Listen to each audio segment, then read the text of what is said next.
चलिए दोस्तों, इस वीडियो के माध्यम से फिर से हम लोग सामान्य विज्ञान से 10 प्रश्न पढ़ते हैं जो किसी न किसी एग्जाम में पूछे गए हैं। यह बहुत ही महत्वपूर्ण है। देखिए दोस्तों, यहाँ पे 10 प्रश्न हैं और 10 प्रश्न के जो ऑप्शन हैं उस पर भी हम लोग चर्चा करेंगे। तो इस वीडियो को आप शुरू से अंत तक देखिएगा। जैसे यहाँ पे पहला प्रश्न है कि विटामिन सी का सबसे उत्तम स्रोत है। तो देखिए दोस्तों, यहाँ पे पूछ रहा है विटामिन सी का उत्तम स्रोत। तो विटामिन सी का सबसे उत्तम स्रोत क्या होता है?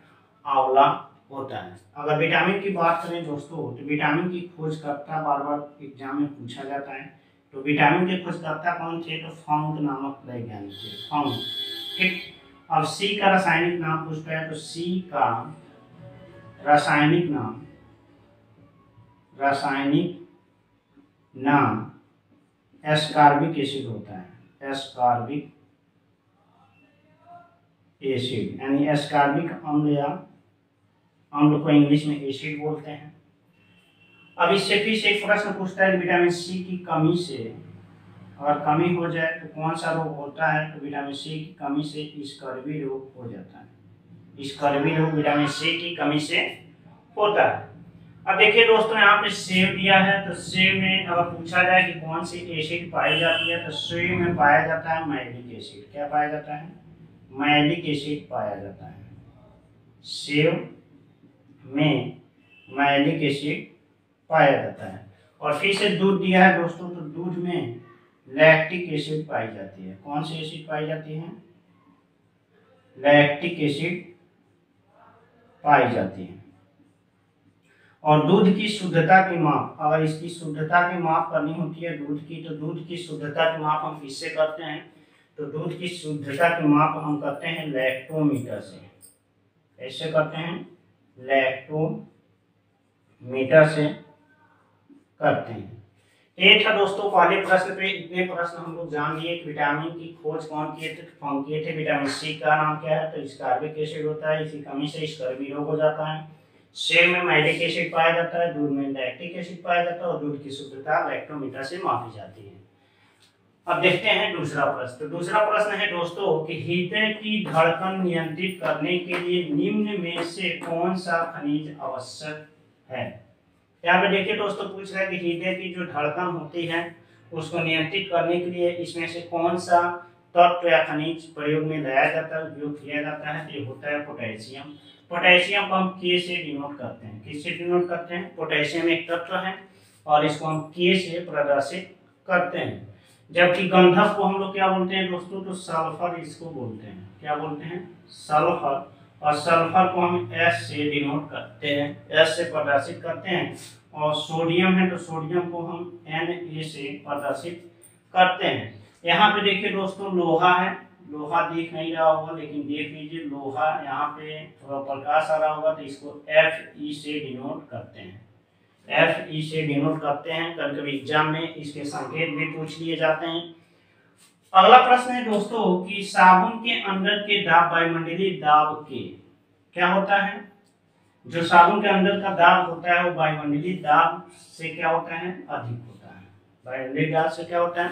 अधिक होता है। जब भी देखिएगा बुलबुला अगर होता है, अगर साबुन का बुलबुला बनता है, ये बुलबुले जब साबुन के बनते हैं तो क्या होते हैं? बाहर की तरफ फूटते हैं। मतलब जब ये फटते हैं, फूटते हैं तो किधर फूटते हैं? बाहर की तरफ फटते हैं। इसलिए जो साबुन के अंदर का बुलबुला होता है, मतलब साबुन के अंदर का दाब होता है, वो वायुमंडलीय दाब से क्या होता है दोस्तों? अधिक होता है। तो यहाँ पे सी ऑप्शन सही है। अब देखिए दोस्तों, यहाँ पे आया है दाब, तो दाब जान लेते हैं। अब देखिए दोस्तों, दाब क्या होता है? तो दाब बराबर होता है बल बटे लंबाई। बल बटा लंबाई। ठीक। बल बटा लंबाई होता है। और दाब कौन सी राशि है? तो दाब एक अदिश राशि है। दाब एक क्या है? अदिश राशि है। फिजिक्स में दो राशियां होती हैं, भौतिक राशियां दो होती हैं, सदिश और अदिश राशि। तो अगर पूछा जाए कि अदिश राशि कौन सी है, तो दाब। दाब क्या है? एक अदिश राशि है। फिर से इसका मात्रक पूछा जाता है। मात्रक इसका होता है दोस्तों, यहाँ से देखिए, बल का मात्रक क्या होगा? न्यूटन। और लंबाई का मात्रक मीटर, यानी कि इसकी मात्रक हो जाएगी न्यूटन पर मीटर। या इसके खोजकर्ता थे पास्कल, तो पास्कल भी इसका क्या होता है? यूनिट होती है, मात्रक होता है। तो यहाँ से देखिए दोस्तों, दाब बराबर बल बटे लंबाई, यहाँ से एक प्रश्न ये हुआ। दूसरा प्रश्न किस प्रकार की राशि है, तो अदिश राशि है। और मात्रक क्या होता है इसका, तो न्यूटन प्रति मीटर या पास्कल होता है दाब की लंबाई। अब देखते हैं दोस्तों चौथा प्रश्न। चौथा प्रश्न ये है कि धूप की चश्मे की पावर होती है। यहाँ पे देखिए दोस्तों, जो धूप के चश्मे बनाए जाते हैं उसकी पावर पूछ रहा है। तो धूप की चश्मे की जो पावर होती है वो क्या होती है, 0 डायोप्टर होता है। यानी कि यहाँ पे ए ऑप्शन सही है। अब देखिए दोस्तों, यहाँ पे आया है डायोप्टर। डायोप्टर तो डायोप्टर क्या होता है दोस्तों, तो लेंस का मात्रक होता है। लेंस का मात्रक बहुत बार पूछा गया है। लेंस का मात्रक क्या होता है, डायोप्टर होता है। ठीक, और फिर से पूछा जाता है कि डायोप्टर और लेंस की फोकस दूरी में क्या संबंध होता है। तो मतलब लेंस की जो क्षमता होती है, लेंस की क्षमता, तो लेंस की क्षमता दोस्तों होती है 1/, फोकस दूरी, 1/, फोकस दूरी। ठीक, और फोकस दूरी को हमेशा क्या करते हैं, मीटर में लेते हैं। यानी कि इसको हम P = 1/f से डिनोट करते हैं। लेंस की क्षमता बराबर 1/f, और f किसमें लेना, आपको हमेशा मीटर में लेते हैं, तब आंसर डायोप्टर में आता है। तो यहाँ पे एक चीज आया है, पावर। पावर को हिंदी में क्या बोलते हैं, शक्ति बोलते हैं। लेंस की क्षमता या शक्ति। ठीक, तो कार्य करने की दर को क्या करते हैं दोस्तों, शक्ति करते हैं। यानी P = होता है W/T। P = क्या होता है, W/T होता है। शक्ति का मात्रक क्या होता है दोस्तों, यहाँ पे देखिए जूल प्रति सेकेंड हो जाएगा। तो यहाँ से एक क्वेश्चन आप नोट कर लीजिए कि शक्ति का मात्रक क्या होगा, जूल प्रति सेकेंड। क्योंकि शक्ति बराबर होता है कार्य बटे समय। कार्य करने की दर को हम क्या कहते हैं, शक्ति, सामर्थ्य या क्षमता कहते हैं। तो इसका मात्रक शक्ति का जूल प्रति सेकेंड होता है। फिर से अगला प्रश्न है दोस्तों कि मृग तीसरा उदाहरण है। अब देखिए दोस्तों, यहाँ पे मृग तीसरा पूछ रहा है। यहाँ पे अगर हमें देखें तो मृग मतलब क्या होता है, हिरण, और तीसरा मतलब प्यास। तो ये हिरण के प्यास से नहीं है, यह एक घटना होती है जो रेगिस्तान में होती है। रेगिस्तान में क्या होता है, जैसे हम देखते हैं कि अगर कोई पेड़ तालाब के किनारे है तो तालाब में उसकी परछाई बनती है, वैसे सेम टू सेम घटना रेगिस्तान में होती है। रेगिस्तान में जब हम दिन में जाते हैं और बहुत तेज धूप हुई होती है तो लगता है कि अगर किसी पेड़ को अगर हम देखते हैं तो उसकी उल्टी परछाई दिखाई देती है, जैसे पानी में बनता है वैसे वहां पे दिखाई देता है। लगता है कि आगे तालाब है, लेकिन ऐसा होता नहीं है। ठीक, ये होता है पूर्ण आंतरिक परावर्तन। पूर्ण आंतरिक परावर्तन के कारण होता है मृग तीसरा। आप समझ गए होंगे, जैसे रेगिस्तान में क्या होता है, मान लीजिए अगर एक पेड़ है ये भी, ठीक, तो अगर यहाँ पे तालाब हो तो एक ऐसा इसकी परछाई बनेगी, उल्टा ऐसे दिखेगा।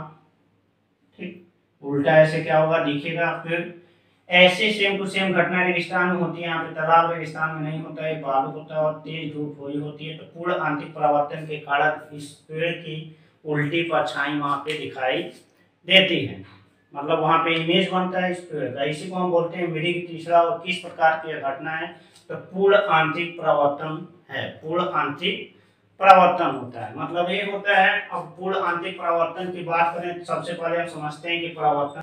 अब देखिए दोस्तों, समझ लेते हैं कि सबसे पहले परावर्तन और अपवर्तन किसे कहते हैं। तो देखिए, परावर्तन और अपवर्तन प्रकाश की एक घटना है।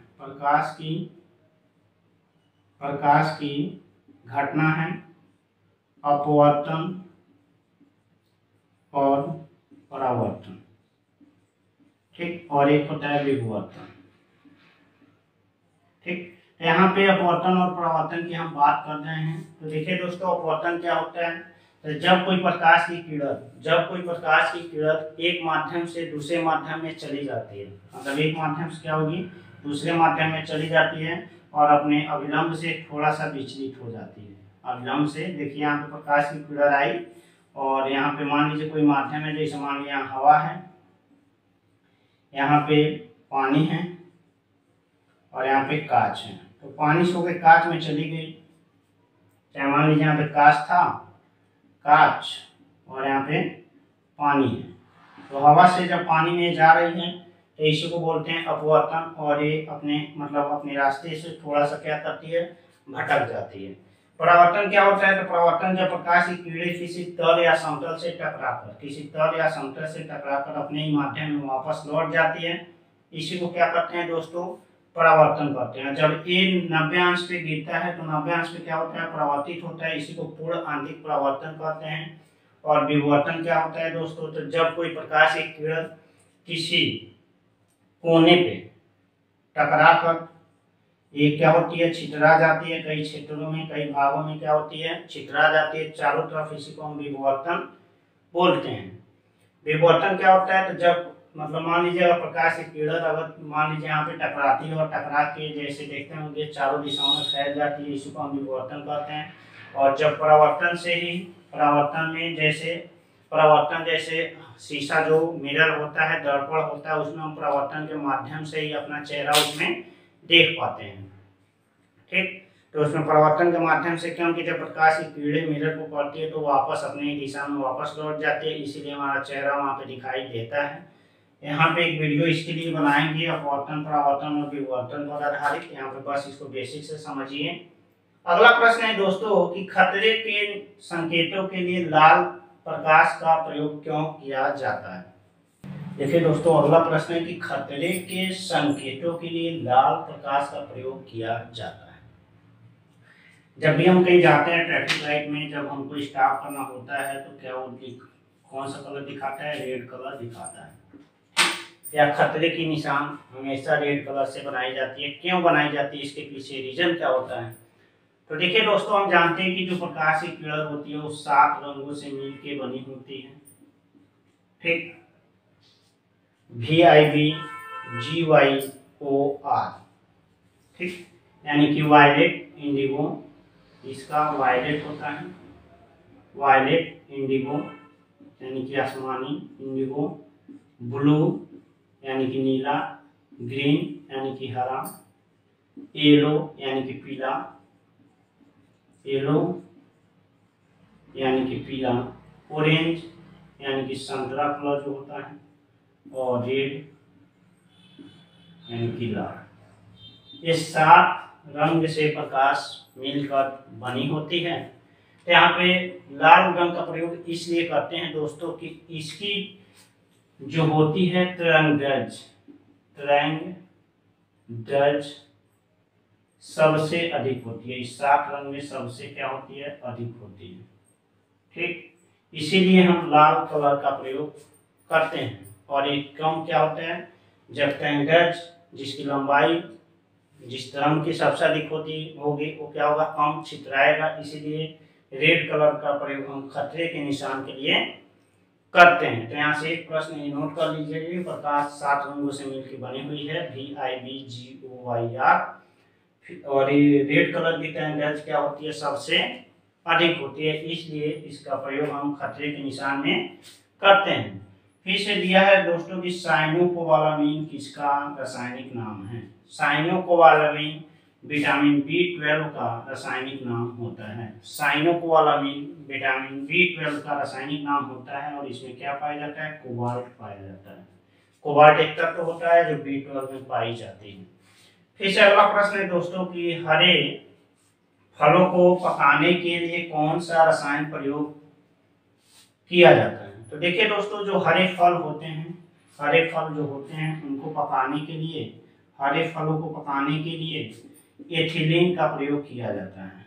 एथिलीन एक रसायन है जिसका प्रयोग हम क्या करते हैं? फल पकाने के लिए करते हैं।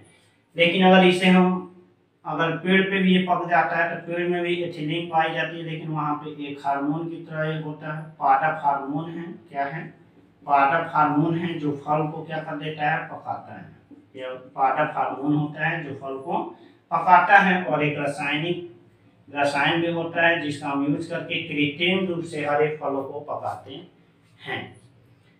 अगला प्रश्न है दोस्तों कि दूध उदाहरण है। दूध क्या है? उदाहरण है। तो देखिए यहाँ पे ऑप्शन दिया हुआ है, तो दूध एक पायस होता है। दूध क्या होता है दोस्तों? एक पायस होता है।